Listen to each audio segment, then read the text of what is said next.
So Ronnie, I wanted to say something especially to you, all right? So you're going to hear from lots of people in this room and outside this room saying, here's what government should do. And you know what? Lots of people will complain, they'll give you advice. Fewer people will actually go out and vote.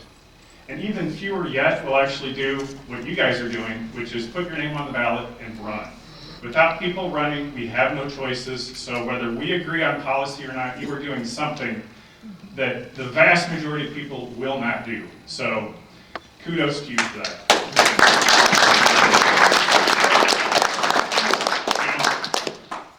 And on any team, you've got cheerleaders and players, all right? I did not join politics to be a cheerleader. Honestly, I joined because I wanted to fix things. I wanted to be a player. So you're not going to hear from me all the great things we're doing. Normal is doing a lot of great things. But I want to fix things because there are problems. The problems are the things that are driving people out of the county, out of the state. You know, we have to address those. If Normal was doing fantastic and we had no problems, I would not be running because I would be doing other things. I'm a businessman. I've started a handful of businesses. I've sold businesses. You know, I've done this in Chicago, down here in Bloomington, and in Normal. So that's kind of my motivation to run, is to fix things. Two reasons that I think people are leaving and that they used to make a decision to actually come that's universal is it has to be affordable. Okay, if it's not affordable to live here, we can have the best amenities in the world. You know, the greatest bike trails, the greatest water park. But if it's not affordable to live here, who are we building it for? The other piece is it has to be safe to live here. If you fear for your life when you step out of your home, are you really going to live here? Are you going to raise your kids here? Or are you going to try and find a way to move out to somewhere where it's more affordable and safer to live? So I think everybody should focus on that. Now, affordability.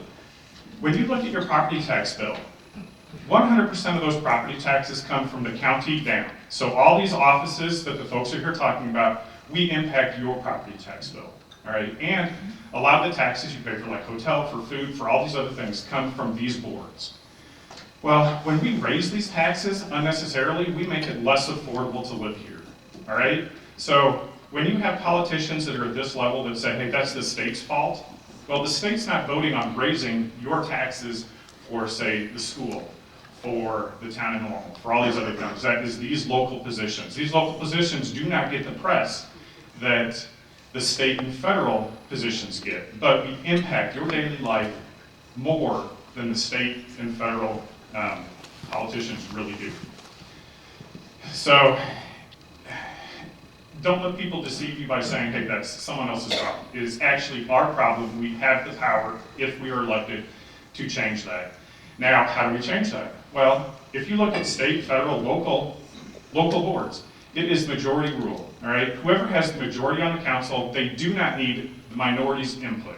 I am obviously the minority on the town of Normal. I have no problem shining a light on issues, all right? That is where my power ends at that point. That's when we have to have a majority of people that are willing to have these difficult conversations. Electeds have to have these conversations. We can't keep deferring this off to our town managers to have these conversations. You know, this is in Bloomington as well. We have to have these conversations. Our communities are essentially adjoined. I mean, they are. Bloomington and Normal Council should be having conversations together so we can better our entire community. We need to stop fighting each other with economic incentives, because who loses? All the taxpayers here. Who wins? The town staff that say, hey, I brought this business in here. You know, they came to Normal instead of Bloomington.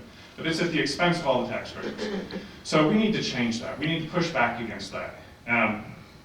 Something else is, you're not going to hear me say, you know, I went out and did all these things. You know, I'm somebody that tries to bring people in.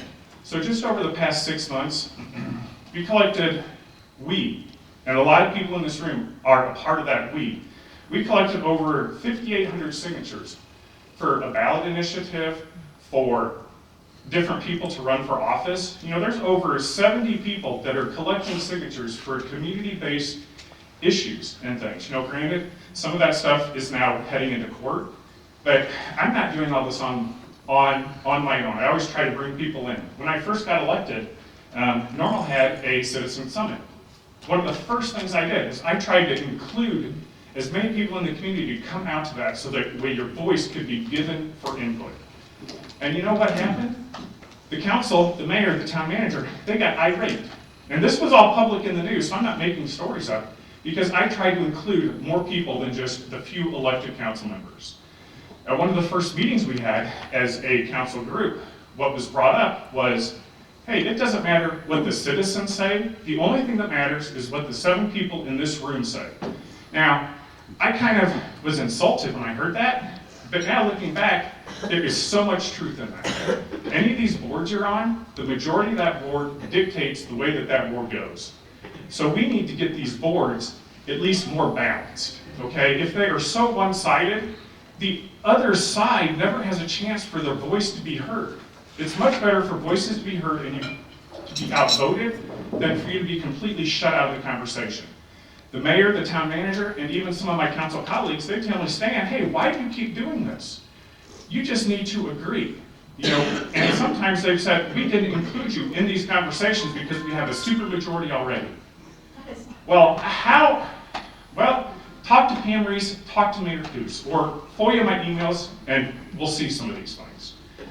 But at the end of the day, we see this at the federal level, the state level as well. We've got to get things more balanced, so that way we can have these discussions. In Normal, the past 2 mayoral elections, they were essentially split half and half. Mark Taratilli lost by just a little bit, and Mayor Coos won by a little bit. Well, our council is not divided that way. You know, we should have that same sort of representation as well, so we can force these difficult conversations. Otherwise, you know, for like affordability, we go down the route where now we're buying luxury vehicles for our town staff to drive. Yeah. You know, and this is something that goes against the 2 things that I say are the most important, affordability and safety. If we're spending money on luxury vehicles, most of the people in this room probably can't afford it. But you know what? You're paying for it for 2 people to do that. And if we had a balanced board, then we force that conversation to become more public and hopefully stop it, because the money needs to go to the streets, water, sewer, public safety. We still have got homes in Normal that when it floods, raw sewage is coming up out of their floor drains. Why aren't we fixing those things? You know, the balance has been amenity and infrastructure has been lower. That has happened for far too long. We need to change that shift. We can't just eliminate doing all the amenity spending, but we need to change the balance. You know, we need to spend more on infrastructure, play catch up, drive some of these roads. Go on the west side of town, drive some of these roads. Talk to the neighbors in there. You know, you've got people that are so frustrated, they're not even willing to talk to the town council members anymore or the mayor because they've been told it doesn't matter. You know, we're going to do it our way anyway. Look at the underpass. You know, so many people came and gave public input for that. And the majority of the input was, no, don't do it. We would like our money to go elsewhere. Right. Well, we're building it anyway. You know, Blackstone Trail, we're building the fire station on this corner anyway, even though all the residents said you've got 3 other corners, build it somewhere else but not this corner. And we're doing that. The mural, you know, people said, save the mural. But we're still trying to get those buildings knocked down to put up more government. Do you know the best way to bring business into the community is to bring a big anchor business, because business attracts business. Rivian came in, and look at all the small businesses that came because of Rivian. State Farm, we've got tons of businesses here just because of State Farm. But when we devote so much of our tax dollars to build government structures, does government bring business? No. No. Does government bring more government? Yes, it does. It brings more government employees because now they have to take and support all these new government initiatives that they want to do. But Uptown Normal could be a success if we move government out and bring in an anchor business. You know, we should use government as a catalyst in an area that really does have blight. You know, move government in there for a number of years. Turn that area around and bring a business into Uptown. That way we can utilize, gosh, The train that's there, you know, how many businesses would love to have a satellite office here in Normal that they can commute from Chicago or St. Louis to? You know, things like that, we should have those conversations, but we need to get people elected that will go on the other side of the table. Right now, there is a negotiation table, and this is the way it is in all of government. You are either elected to be on the side of government, you know, in the administration, or the other side that represents the people. When we go to that negotiation table, far, far, far too often, I'm the only person on that side of the table that is devoted to representing the people. That's right. And we need to change that. So when I ask for your vote, if you vote for just me and we keep the same status quo, nothing is going to change. I'm just going to shine the light, be a thorn, and people are going to say, Normal is so dysfunctional.